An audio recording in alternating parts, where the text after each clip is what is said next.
This morning I want to talk about space in relation to what is ordinarily called reincarnation, because this is one of the most fascinating applications of the sense that space constitutes something significant.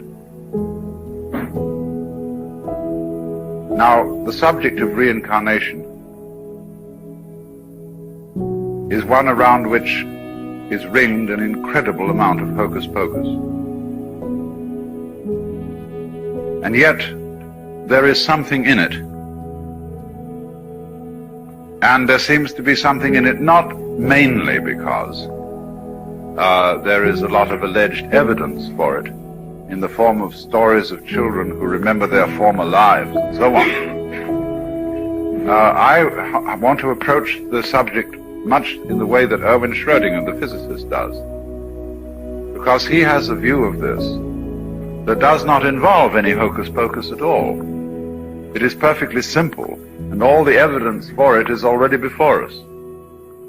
So it involves no claim to special inside psychic knowledge, but merely to grasping a principle that is staring us in the face.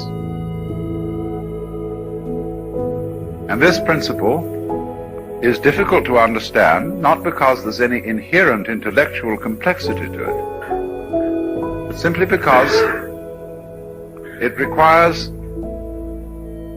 getting across something that's just unfamiliar.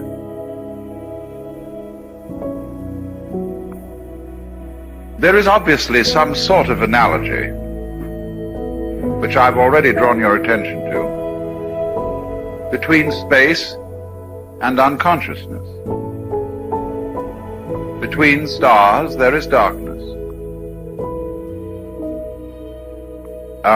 Between stars there is not the energy which constitutes a so-called body. In some modern physical theory that is purely hypothetical, not really tested, bodies in space are thought of as points at which space is intensified. But at any rate, there are these gaps, these intervals, and obviously the unconscious state must appear always through the conscious state as a gap or interval. So when we go to sleep at night, we wake up in the morning almost instantly. In other words, there appears to have happened nothing except something quite vague between going to sleep and waking, unless you had dreams. And so you can conceive, or barely conceive, going to sleep but not waking up.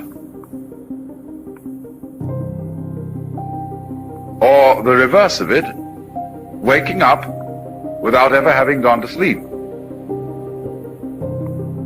which appears to be the nearest we can imagine to death and birth respectively. To go to sleep and never wake up when we die. When we were born, to wake up, but not to remember ever having gone to sleep. And of course this bugs our imagination,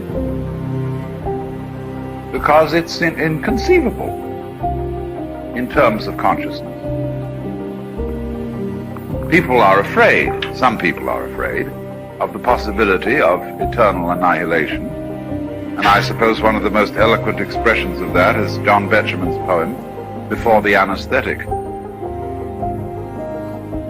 where he would prefer rather even the dismal hells than that this eye should cease to be.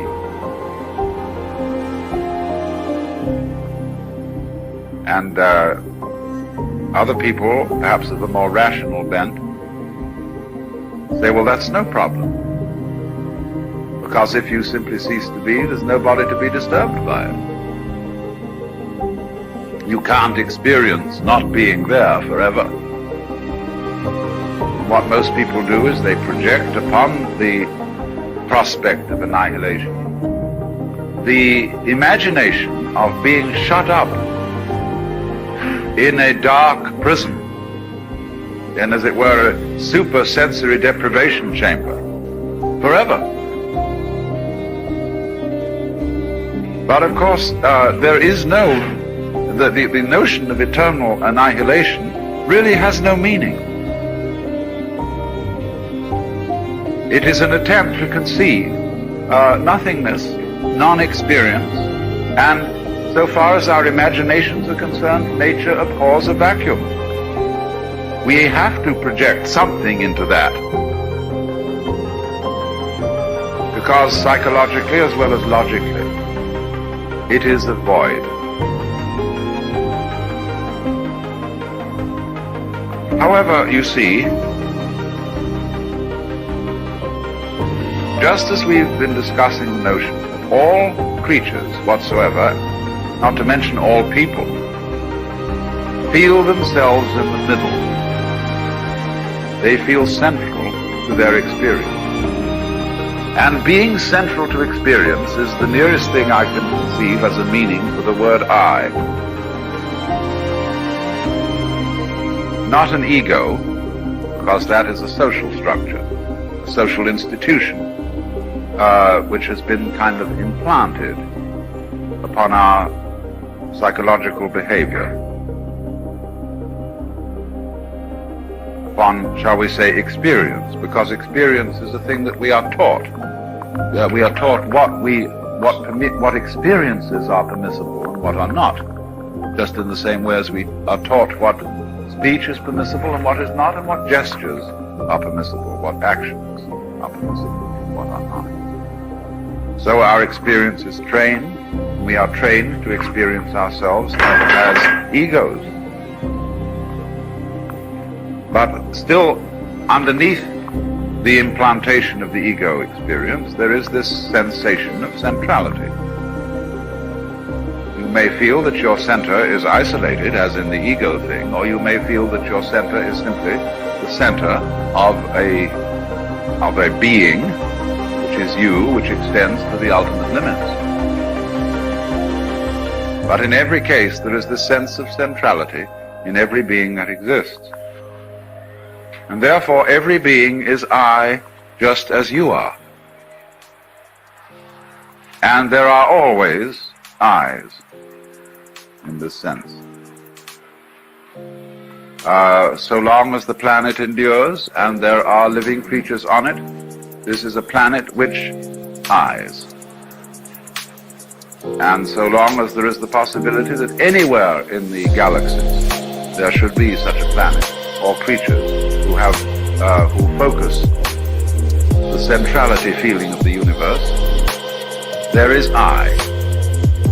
And that I is always you.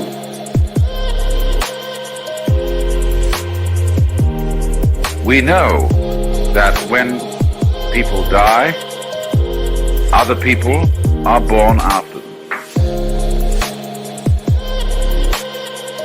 And that is all the evidence we need for the notion of a reincarnation. All. It could be explained in various ways, discussed in various ways, and elaborated. But fundamentally, people die, and then people are born. And that is only the simplest way of saying it, because people are born while others are living, and a whole collection of I centers can sit around in a ring in this room. And I would explain, according to my feeling, that we are all a cycle of reincarnation sitting round here in a circle. Because reincarnation is the reincarnation of I. If you want it to be the reincarnation of a particular I, then you will have to do something else altogether, which we shall go on to talk about.